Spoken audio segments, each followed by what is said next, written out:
हम वापस लेंगे, बज़ोरे बाज़ू लेंगे। अगर आप ले सकते, तो अभी 75-76 साल हो चुके हैं, आप ले चुके होते। भारत कभी भी पाकिस्तान से कश्मीर नहीं ले सकता। एटलीस्ट 90 से ज़्यादा कश्मीरी पंडित्स की यहाँ पे जो हत्या की गई, उसके बाद यहाँ पे वायलेंस स्टार्ट हुई। 370 से पहले यहाँ पे जो हालात बने हुए थे, उसमें सबसे ज़्यादा जो लॉस हुआ था, वो कश्मीरी अवाम का हुआ था। वो कश्मीरी बिज़नेस का हुआ था, वो कश्मीरी इकोनॉमी का हुआ था, वो कश्मीरी बिज़नेस सेक्टर का हुआ था। अस्सलाम वालेकुम viewers, this is me Anamshak watching my YouTube channel. और इस टाइम हमारे साथ दो पर्सनालिटीज मौजूद हैं। एक तरफ है नासिर, जो कि सब जानते हैं, और फर्स्ट टाइम हमारे चैनल पर आए हैं उमर, जो कि बहुत अच्छा काम करें एज अ जर्नलिस्ट, पाकिस्तान में बहुत अच्छी इंफॉर्मेशन देते हैं। तो first of all thank you so much both of you, आप दोनों मेरे चैनल पर अपना कीमती राय और अपनी कीमती टाइम निकाला। Thank you so much. Thank you Anam ji, फिर से यहाँ पे बुलाने के लिए आपका भी बहुत बहुत शुक्रिया। फिर से अपना साइड रखने के लिए यहाँ पे, और आपके भी जितने भी व्यूवर्स हैं उनका भी बहुत बहुत शुक्रिया। स्पेशली आपका भी बहुत बहुत शुक्रिया, एक अच्छा काम के लिए आप निकले हैं। उसके लिए आपको बेस्ट ऑफ लक, पहले से ही कहा और आज फिर से एक बार आपको बेस्ट ऑफ लक कह रहा हूँ। अच्छा, टॉपिक की तरफ आते हैं। सवाल है मेरा, अभी हम लोग जानते हैं कि 1948 में यूएनओ ने कश्मीर, जो कि पाकिस्तानी कश्मीर है, जो कि इंडिया की तरफ से पीओके कहा जाता है, जो कि हम आज़ाद कश्मीर कहते हैं, उसे डिस्ट्रीब्यूटेड एरिया करार दिया गया था। अभी एफएम जो इंडियन है, डॉक्टर एस जे शंकर, उनका कहना है, यूएन में एक स्पीच आई है, उनका कहना है, बिल्कुल बकायदा उन्होंने क्लियर किया है कि अब टाइम है कि हमारे साथ, जो कि इंडियन कश्मीर के साथ पाकिस्तानी कश्मीर को भी जोड़ दिया जाए। और अभी ये स्टेटमेंट पूरे सोशल मीडिया पर बहुत धूम मचा रही है कि इंडियन जो एफएम है, उन्होंने ये बयान दिया है यूएन के अंदर, और पाकिस्तान की जानिब से कोई इसके ऊपर अभी तक स्टेटमेंट नहीं आई कश्मीर को लेकर। कश्मीर को उन्होंने अपना अटूट अंग कहा है, और ये कहा है कि हमारा है और हमारे साथ ही होना चाहिए, हमारे साथ ही रहना चाहिए। कश्मीर एक ऐसा मसला है जो कि मैं छोटी सी थी तब से हम सुनते आ रहे हैं, और ये हल भी नहीं हो रहा, और ये किस तरफ है किस तरफ नहीं समझ भी नहीं आती। इंडिया कुछ कहता है, पाकिस्तान अपनी शारक कहता है। और ये जो है एक ऐसा, इस ऐसा मतलब एक मसला है जिसकी वजह से इंडिया और पाकिस्तान में आपस में ऐसी दुश्मनी भी क्रिएट हो चुकी हुई है, जो कि खत्म होने का नाम नहीं लेती। सबसे पहले मैं उमर आपसे जानना चाहूंगी, आप इस पर अपनी क्या राय देंगे। कश्मीर, बट कश्मीरियों के लिए आप लोगों ने किया क्या? पहली पॉइंट है, अगर इन कश्मीरियों के लिए आप कुछ नहीं कर सके, आपने खाली बातें की है, यूएन में आपने कहा है कि कश्मीर हमारा ये है, कश्मीर हमारा वो है, ठीक है। ऑन ग्राउंड आपने कश्मीर के लिए कुछ नहीं किया। आपने कश्मीर के लिए जो चीजें की है वो सबको पता है। जी, थैंक यू अनंत, बहुत शुक्रिया मुझे इनवाइट करने के लिए।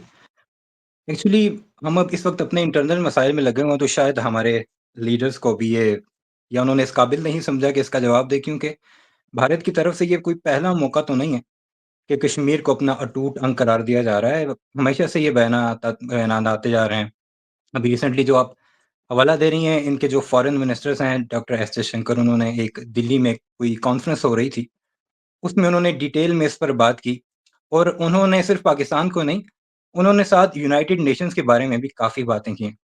इससे पहले अगर आप देखें, तो एस जयशंकर से पहले उनके जो वज़ीर दाखिला हैं, अमित शाह साहब, उन्होंने कई बार ऐसी बातें की हैं।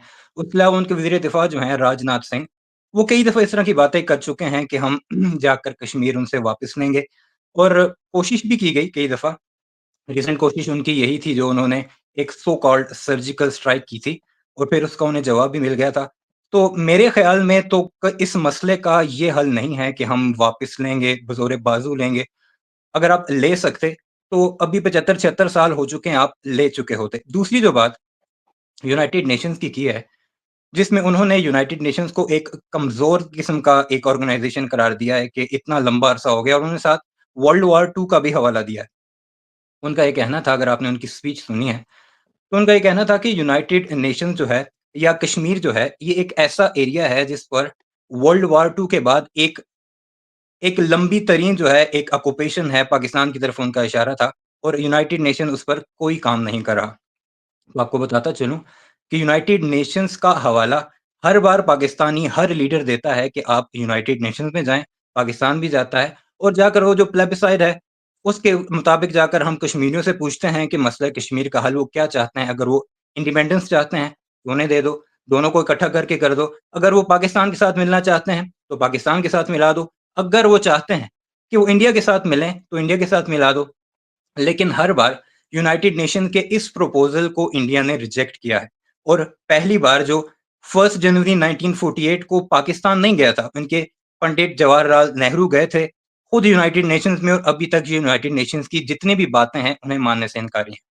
आपने जिस तरह से कहा है, अगर हम देखें तो यूएन रेज़ोल्यूशन के मुताबिक प्रॉपर उसके फर्स्ट अगर हम रेज़ोल्यूशंस देखें, तो उसमें ये बाकायदा लिखा गया है कि पाकिस्तान अपनी पूरी आर्मी हटाएगा इससे आज़ाद कश्मीर से, और इंडिया अपनी आधी आर्मी तैनात करेगा, और उसके बाद फिर जो है बातचीत होगी। तो इस चीज़ को हम क्या कबूल कर सकते हैं? क्या इसको हम मान सकते हैं? क्या हम अपनी पूरी आर्मी हटा सकते हैं? क्या हम प्रॉपर इस चीज़ के ऊपर आ सकते हैं? जी देखिए, यूनाइटेड नेशंस में जब इंडिया फर्स्ट टाइम गया था 1948 में 1 जनवरी थी और 1 जनवरी 1949 में एक फैसला हुआ था यूनाइटेड नेशंस का जिसके बारे में आप भी ज़िक्र कर रही हैं कि ये दोनों जो हैं वो पीछे की तरफ हटेंगे और एक जो इमेजिनरी एक लाइन ड्रा की गई थी जिसे हम आजकल लाइन ऑफ कंट्रोल कहते हैं।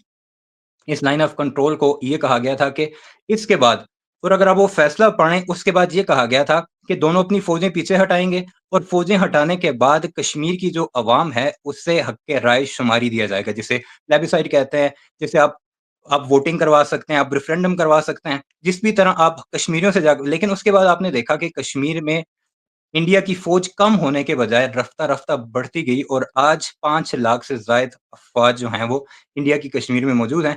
तो अगर अमन चाहते हैं, तो बातचीत करनी चाहिए और रिसेंटली जितने भी वाक़यात हुए हैं, जितनी भी पाकिस्तान की तरफ से अगर कोई स्टेटमेंट गई है कि हम बातचीत करने को तैयार हैं, तो हुकूमत इंडिया जो है, नरेंद्र मोदी सरकार उसने हमेशा इसे रिजेक्ट किया है।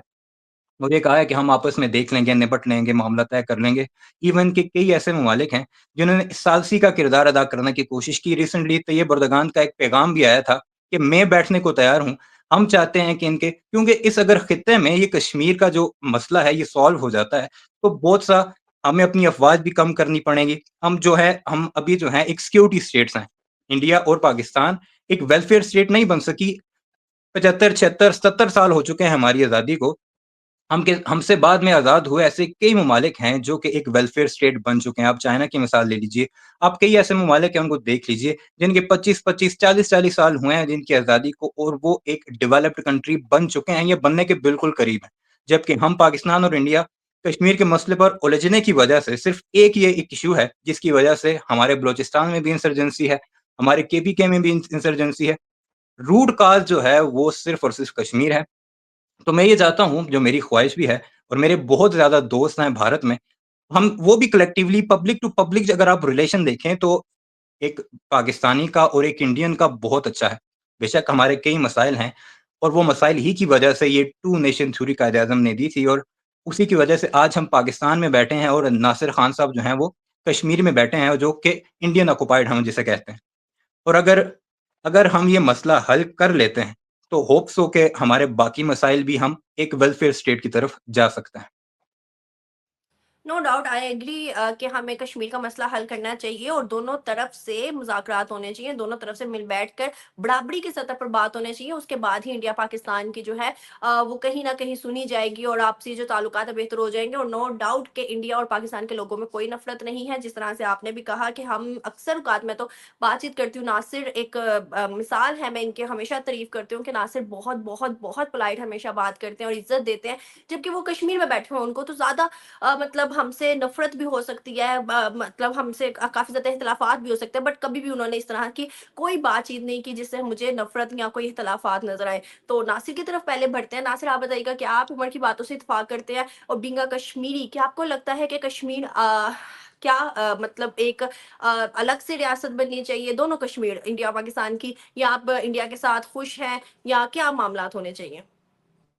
देखिए यहाँ पे पहले मैं अपनी अपनी राय दूँगा, ठीक है? मेरी राय के मुताबिक जो एटमॉस्फेयर बना है कश्मीर में after abrogation of 370 that is very much peaceful. Because सबसे बड़ी जो डेवलपमेंट यहाँ पे हुई 2019 4th ऑफ अगस्त के बाद, देखिए हर कोई खिलाफ है abrogation of article 370 specially Pakistan के लोग जो हमेशा कहते हैं कि वहाँ पे ये हुआ, वहाँ पे वो हुआ। देखिए, डिफरेंस क्या है? मेरा पर्सनल ओपिनियन है। डिफरेंस क्या है? 370 से पहले यहाँ पे जो हालात बने हुए थे, उसमें सबसे ज़्यादा जो लॉस हुआ था, वो कश्मीरी अवाम का हुआ था। वो कश्मीरी बिजनेस का हुआ था, वो कश्मीरी इकोनॉमी का हुआ था, वो कश्मीरी बिजनेस सेक्टर का हुआ था, वो कश्मीरी एजुकेशन सेक्टर का हुआ था। देखिए, फॉर एग्जाम्पल उमर साहब पाकिस्तान में रहते हैं, ठीक है, इनका कुछ लॉस हुआ नहीं, एजुकेशन मेरी सफर हुई, हेल्थ सेक्टर मेरा सफर हुआ, बिजनेस मेरा सफर हुआ, टर्माइल में मैंने दिन यहाँ पे काटे हैं, ठीक है। उसको लॉस जो मैं सबसे बड़ा लॉस मानता हूँ वो एक आम कश्मीरी को हुआ, एक आम जनता को हुआ, एक आम आवाम को हुआ।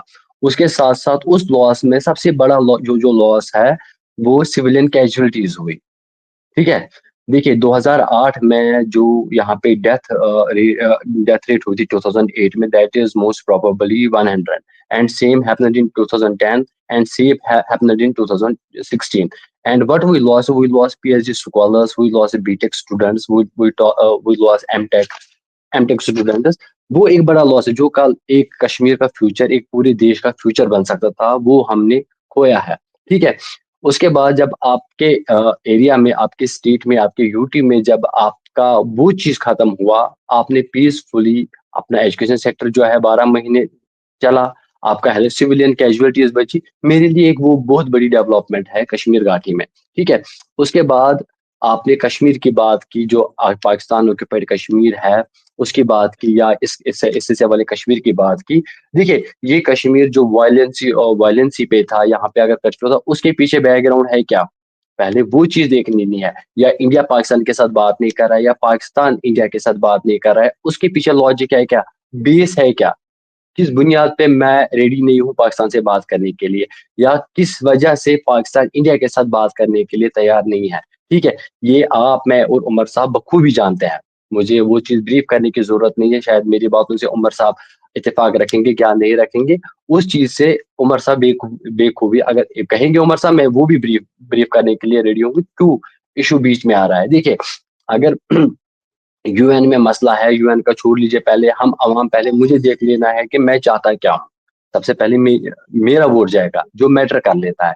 देखिए उमर साहब फॉर एग्जांपल अगर मुजफ्फराबाद में रहते हैं, तो उमर साहब का कहना वो मैटर करता है रादर देन अदर पर्सन, ठीक है। क्योंकि उमर साहब ने जो आजाद कश्मीर में सफर किया है, वो लाहौर में रह के किसी बंदे ने सफर नहीं किया है। जो मैंने कश्मीर में रह के सफर किया है, वो दिल्ली में बैठ के किसी बंदे ने सफर नहीं किया है, क्योंकि जो गुजरी वो मुझ पे गुजरी, कर्फ्यू में मैं था, उमर साहब थे नहीं, इंटरनल ब्लॉकेट मेरा था, उमर साहब का था नहीं, या उमर साहब का ब्लॉकेट था मेरा नहीं था, ठीक है। वो चीजें अगर हम ऑन ग्राउंड की अगर रियलिटी की बात करेंगे, जब तक देखिए कश्मीर में 90s में जो टर्माइल हुआ, जो टेररिज्म यहाँ पे हुआ, इवन 2018 तक जो हुआ यहाँ पे, वो टेररिज्म कहाँ से आया, देखिए कश्मीर एक छोटा सा खिता है, उतना बड़ा खिता नहीं है, यहाँ पे ऐसा मैन्युफैक्चरिंग प्लांट प्लांट नहीं है, या जो टेररिज्म यहाँ पे हुआ उसकी वजह से कश्मीरी अवाम ने बहुत कुछ खोया, बहुत कुछ, हद से ज्यादा खोया, ठीक है। मैंने कहा कि खाली कश्मीर ने क्या, सीरिया में भी इश्यूज है, फलस्तीन में भी इस वक्त वॉर जैसी सूरत हाल बनी हुई है, या बलूचिस्तान की बात करें, वहां पे भी वही टर्मोइल बना हुआ है। कश्मीर ने भी अपने एंड से 90 से लेकर 20 तक डेकेड्स उन्होंने बहुत कुछ खोया है। अब कश्मीर अगर आप पीसफुली रह रहा है, पीसफुल एटमॉस्फेयर में रह रहा है, अब देखिए क्या होता है कि अब इस नाम पे प्रोपेगेंडा हो रहा है कि कश्मीर में जी ये हो रहा है, कश्मीर में जी वो हो रहा है। प्रेजेंट सिनेरियो जो 2018 से, that is much different than before 2018। उसका मैं बार बार हमेशा मैं एक्सेप्ट कर रहा हूँ कि हाँ 2018 तक यहाँ के हालात जो है वो से बदतरीन हालात है। क्योंकि देखिए कश्मीर एक ऐसा हिल स्टेशन है जहाँ पे 6 महीने बर्फ होती है, एंड रात का टेम्परेचर जो है नासिर, वो माइनस। जी जी। क्या 2018 से जो पहले बदतर हालात थे वो इंडिया की वजह से थे, हिंदूज की वजह से थे, हिंदूज का मुसलमानों के ऊपर मतलब कुछ बैड इफेक्ट था, कुछ इस तरह की वजूहात थी, क्या देखिए वजूहात देखिए थी, देखिए कैन यू देखिए एक्सप्लेन देखिए मी? देखिए मैं बता देखिए मैं एक्सप्लेन कर लेता हूँ। कश्मीर में जो मेजोरिटी है वो मुस्लिम्स की है, माइनॉरिटी में हिंदू है, नॉन मुस्लिम्स, मैं खाली हिंदू सिख ईसाई क्रिश्चियंस की बात नहीं करूंगा, मैं नॉन नॉन नॉन मुस्लिम्स की बात करूंगा, उनकी जो है। देखिए 90s में जब कश्मीरी पंडित यहाँ पे थे, जो यहाँ पे इश्यूज हुए वो 90s से स्टार्ट हुए। 90s में जो इलीगली बॉर्डर क्रॉस किया गया बाय कश्मीरीज, ठीक है। अभी यहाँ पे जो अभी हिजबुल मुजाहिदीन की चीफ है, जो सरबरा है सईद सलाहुद्दीन, उसको उनको यहाँ पे यूसुफ के नाम से जाना जाता था। इवन उन्होंने इलेक्शन में पार्ट लिया 1987 में। 1987 में जब वो इलेक्शंस हार गए, रिगिंग हुई थी, क्या हुआ था उस टाइम एज़ पर है कि रिगिंग हुई थी, उन्होंने इलेक्शन हारा, उसके बाद उन्होंने बॉर्डर क्रॉस करके गन का रास्ता चुना। गन के रास्ते के बाद जब वहाँ से लोग आए, एबीसी कौन आए कि उन्होंने क्रॉस किया, तो उन्होंने जो पहला टारगेट जो उनका था वो कश्मीरी मुस्लिम्स नहीं थे, वो कश्मीरी पंडित से। ठीक है? तो एटलीस्ट 90 से ज़्यादा कश्मीरी पंडित्स की यहाँ पे जो हत्या की गई, उसके बाद यहाँ पे वायलेंस स्टार्ट हुई। एंड वायलेंस में कश्मीर में क्या हुआ, फिर कश्मीरी लोग जो थे उन्होंने भी साथ में और गन कल्चर जो है, बहुत सारों ने अपनाया। इवन उसमें पाकिस्तान से आए हुए लोग थे, अफ़गानिस्तान ट्रेन्ड थे, पाक ट्रेन्ड लोग थे, उन्होंने भी हिस्सा लिया। वो कारण था कि कश्मीर में जो है एक अलग ही एटमॉस्फेयर बना, जो टर्मोइल का एटमॉस्फेयर बना। और आप देख लीजिए एक अनरेस्ट की मैं एक बात बताऊँगा, जो अनरेस्ट यहाँ पे कश्मीर में स्टार्ट होता था, वो तब होता था जब कश्मीर में कमाने का सीज़न होता था, मीन समर्स में। विंटर्स में तो यहाँ पे काम नहीं, विंटर्स में भारी बर्फबारी यहाँ पे होती है, या काम करना उतना मुश्किल होता है, उतना काम भी नहीं होता है। समर्स में यहाँ पे उन 6 महीने 6-6 महीने हमने कंटिन्यूअसली हमने वो अनरेस्ट यहाँ पे देखा। पत्थरबाज़ी भी देखी, गन कल्चर भी देखा, एवं उसके साथ-साथ एजुकेशन सेक्टर बंद देखे, हेल्थ सेक्टर हमारे पड़े हुए थे, घरों में बैठे थे, कर्फ्यू था, टेलीकम्युनिकेशन ब्लॉकेट था, इंटरनेट ब्लॉकेट था, ठीक है? पहले यही चीज़ देख लेनी है कि इसके पीछे रीज़न क्या है। देखिए, पाकिस्तान हमेशा कहता है कि कश्मीर मेरी शहर आ गया, ठीक है, मैं मान रहा हूँ, चलो कश्मीर ने इशारा किया, बट कश्मीरियों के लिए आप लोगों ने किया क्या?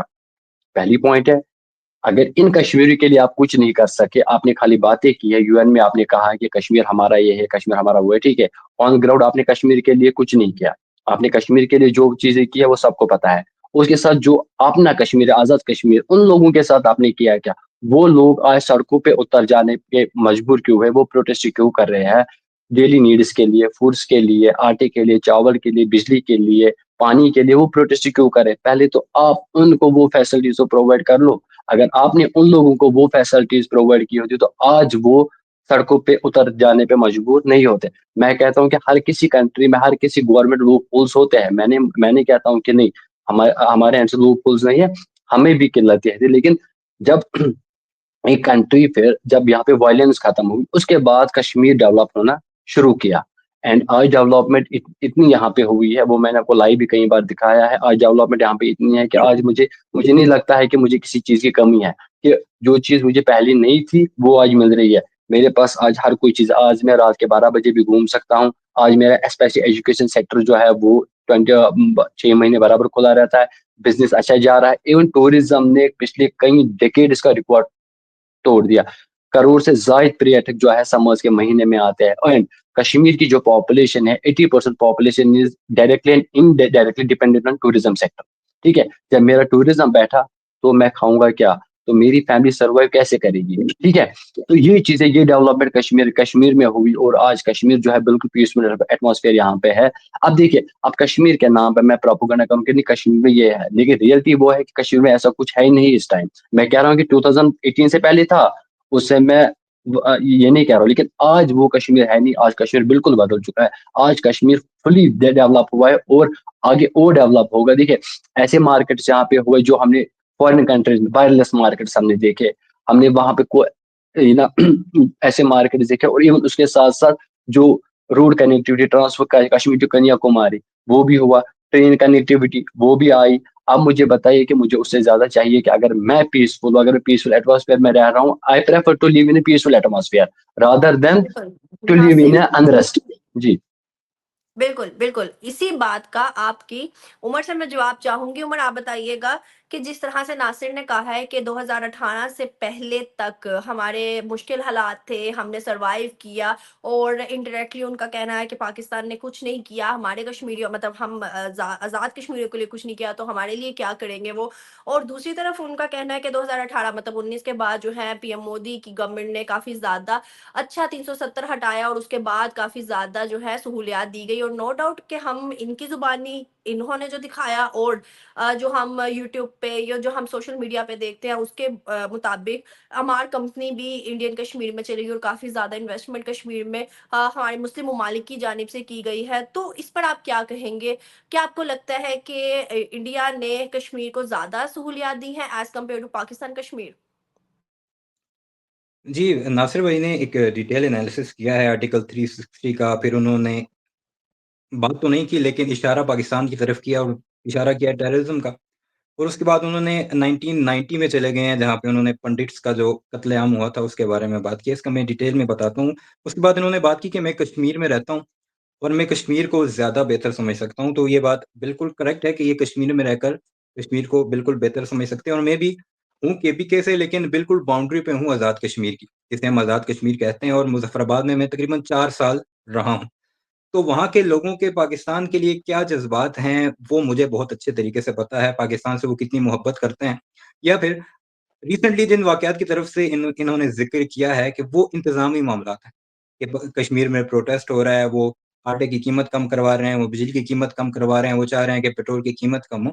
बिल्कुल ये इंतज़ामी मामलात हैं और कश्मीर की इंतज़ामिया ने ही इसे हल करना है और इस पर फौरी तौर पर जब उनके एक लंबा प्रोटेस्ट चला था, मैं तब वहीं पर था। काफ़ी उनकी एक कश्मीर यकजहती कमेटी के नाम से एक ऑर्गनाइज़ेशन है, जो कि बिल्कुल नॉन गवर्नमेंट ऑर्गनाइज़ेशन है, यानी उनमें कोई उनके एमपीज़ वगैरह नहीं हैं।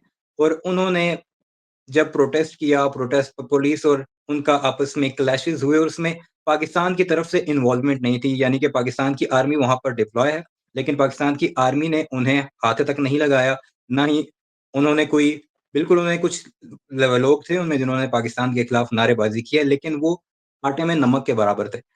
उसके अलावा फिर उनकी कश्मीर यकजहती कमेटी के बाकायदा बयानात आए पाकिस्तान के हक़ में, उन्होंने उन लोगों को खुद से अलग किया जो कि एंटी पाकिस्तान नैरेटिव रखते थे।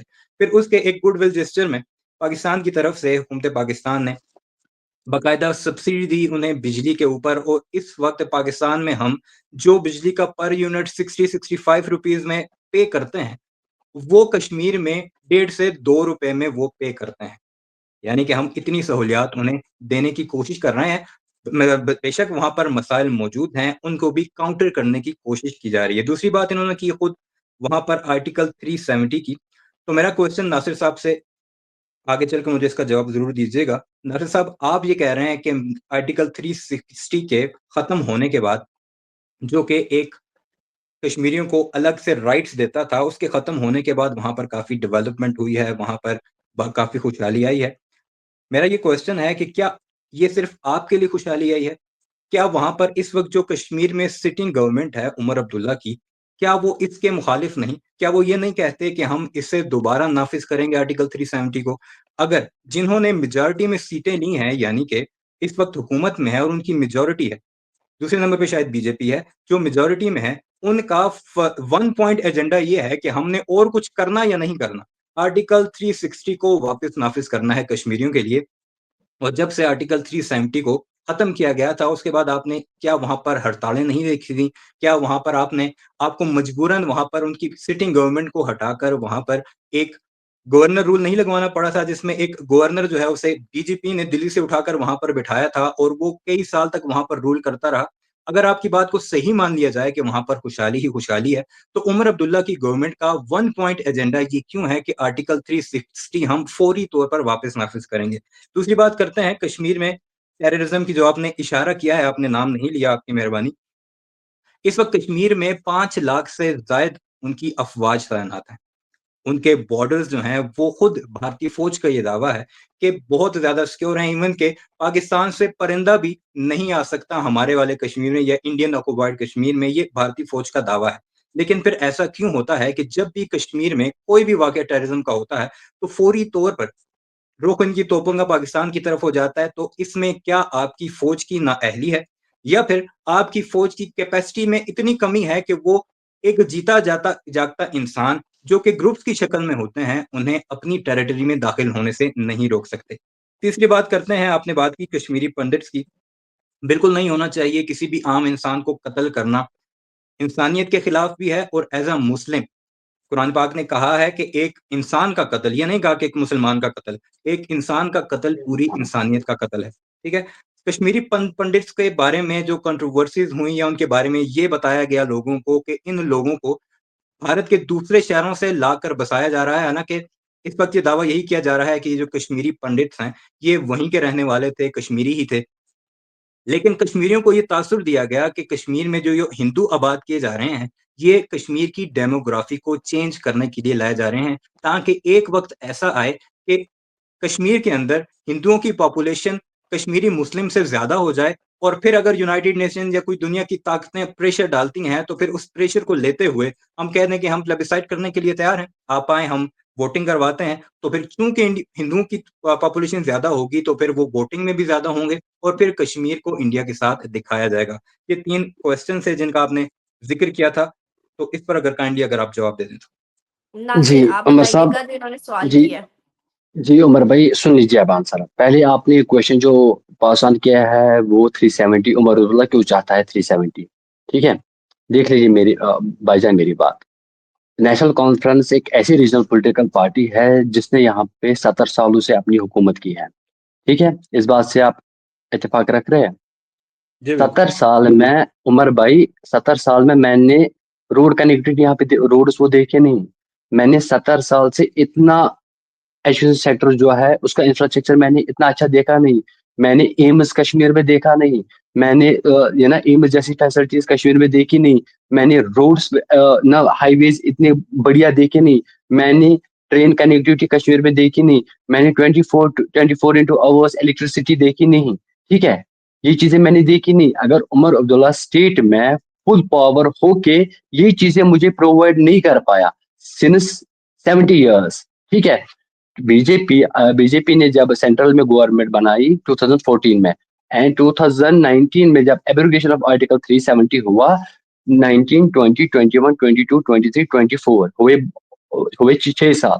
70 सालों में जो काम मुझे मिला नहीं, 70 साल से जो चीजें मुझे मिली नहीं, वो मुझे 6 साल में मिली।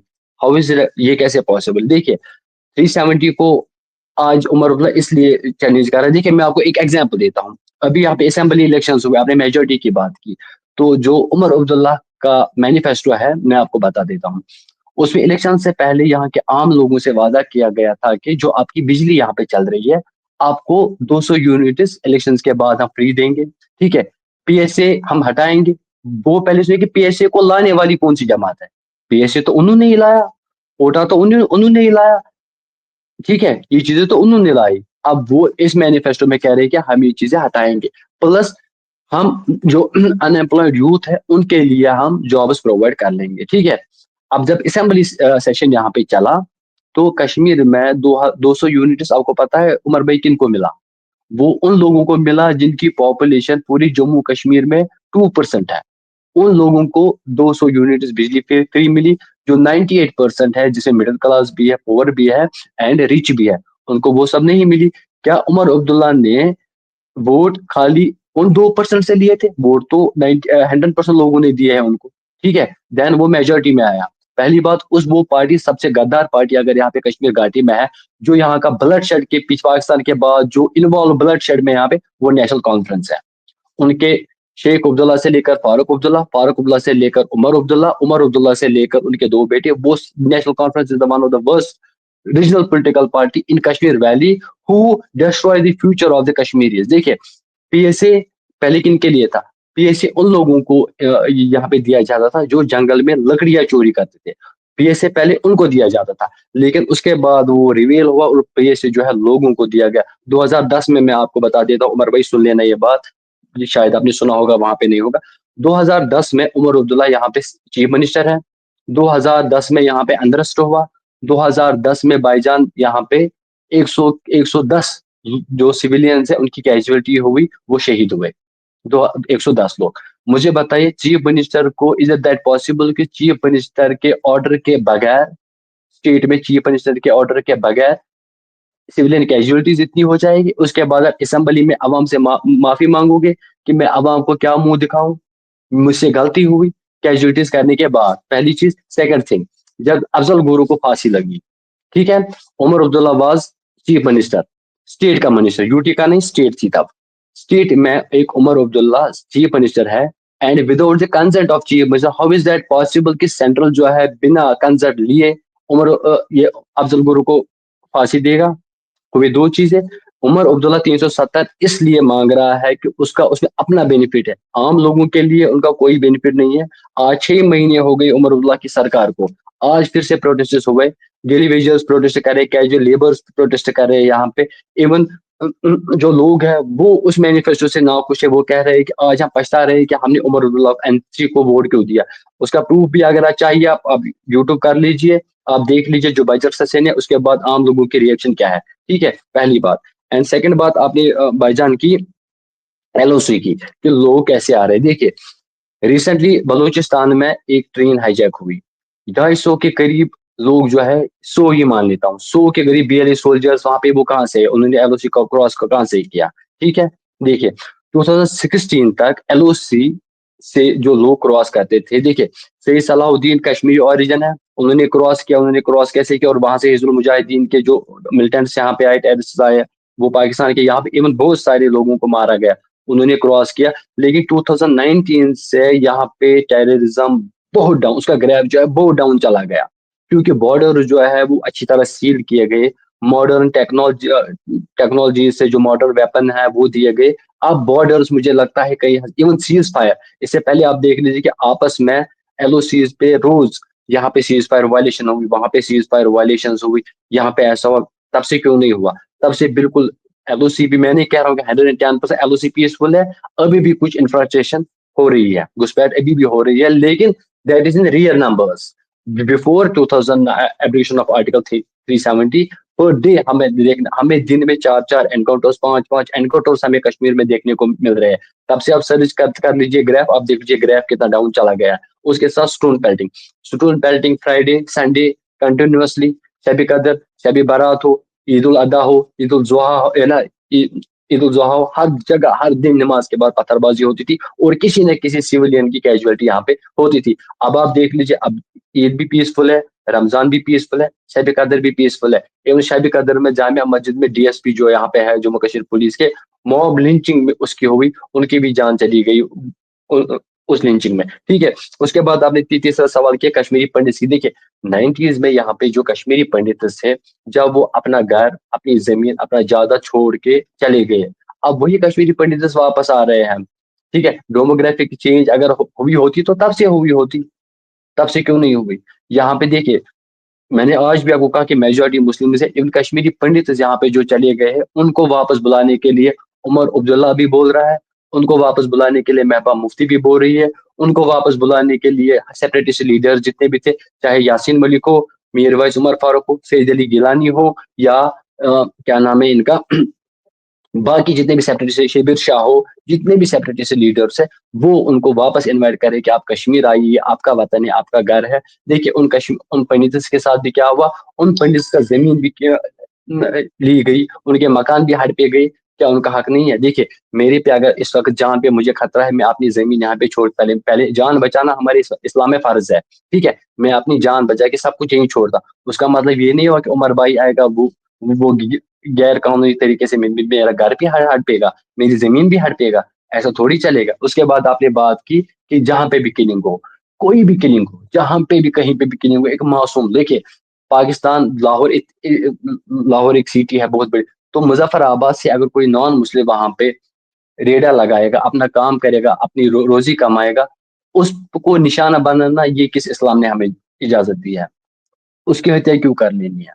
उस बेचारे ने क्या किया? क्या वो हजारों किलोमीटर दूर छोड़ के कश्मीर आ रहा है, कश्मीर में अपना काम कर रहा है, अपनी फैमिली को पाल रहा है, उसके बाद आप शाम को आओगे, उसको गूगल से उसकी हत्या करोगे? किस इस्लाम ने हमें इजाजत दी है?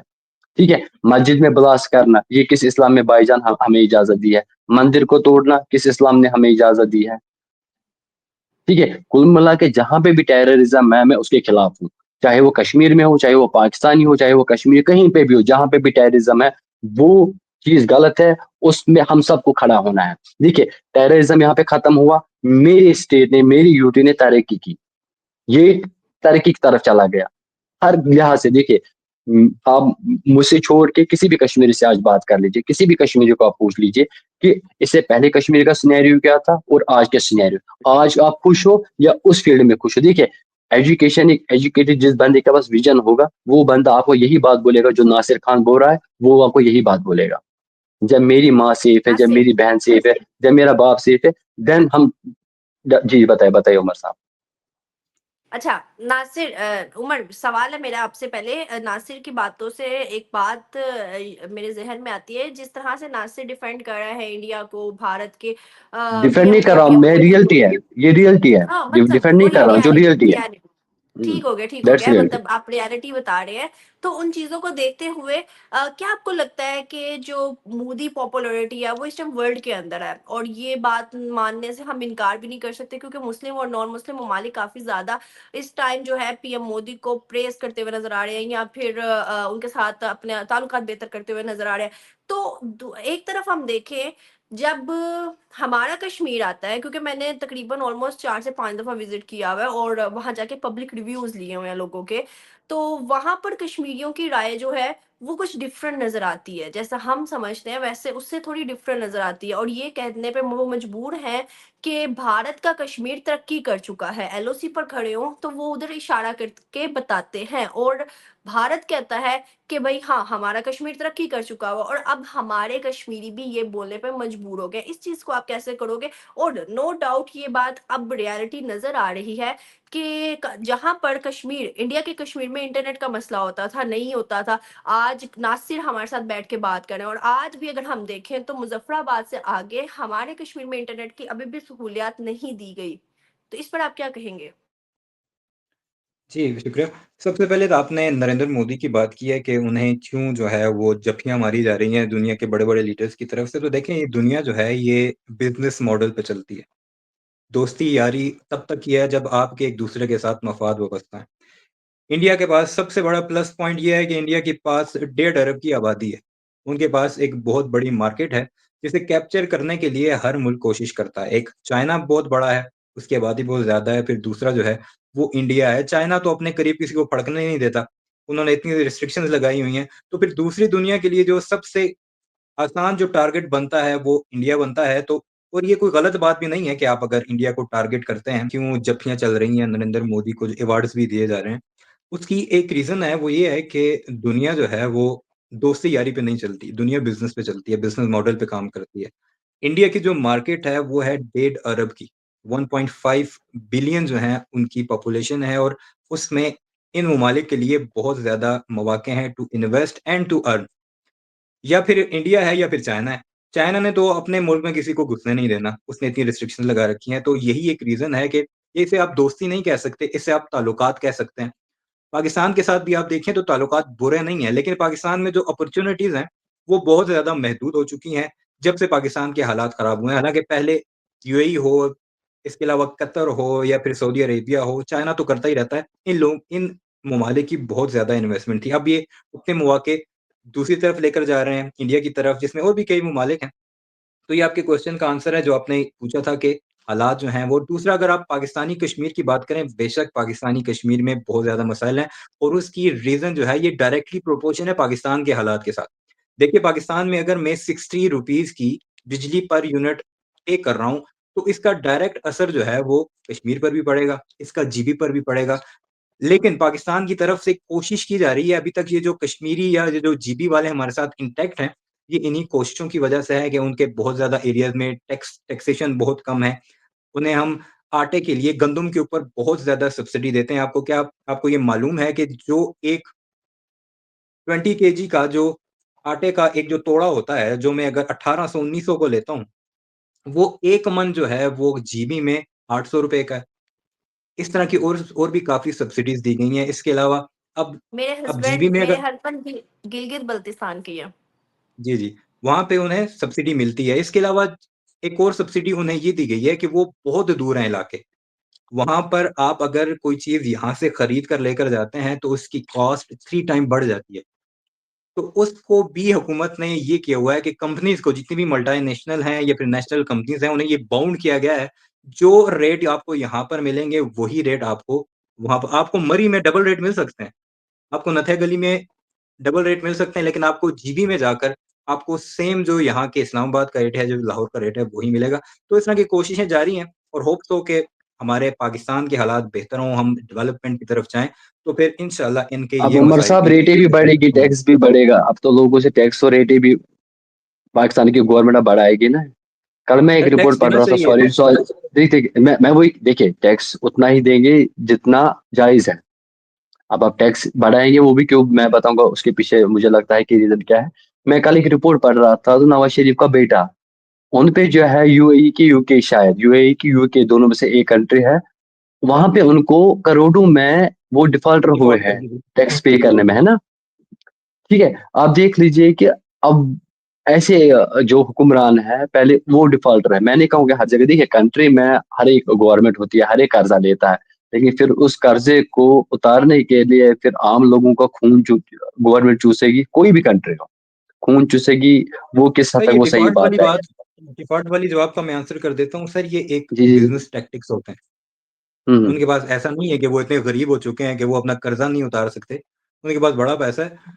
ये एक मैं वही बिज़नेस टैक्टिक्स देखिए होती देखिए हैं देखिए जिसको देखिए वो अपना देखिए टैक्स की जो रकम होती है उसे या ख़त्म करवाने के लिए उमर या भाई, उसे कम करवाने के लिए मैं यूज़ वही करते हैं। कह रहा हूँ, उनके पास इतना बिजनेस है, इतना कमाया उन्होंने, तो पाकिस्तान की आवाम जो है वो दिन ब दिन गरीब क्यों होती जा रही है, अमीर दिन ब दिन कैसे अमीर होता जा रहा है, गरीब तरक्की क्यों नहीं कर रहा है, वो बेचारा क्यों नहीं तरक्की वहां पे कर पा रहा है। मेरा ये कहने का मतलब है, अगर मैं सर पाकिस्तान में 100 करोड़ का मालिक हूँ, मैं कल 200 करोड़ का मालिक बन रहा हूँ, लेकिन जो गरीब है जो 100 रुपए कमा रहा है, वो बेचारा कल 80 कमा रहा है, नेक्स्ट डे 70 ही कमा रहा है।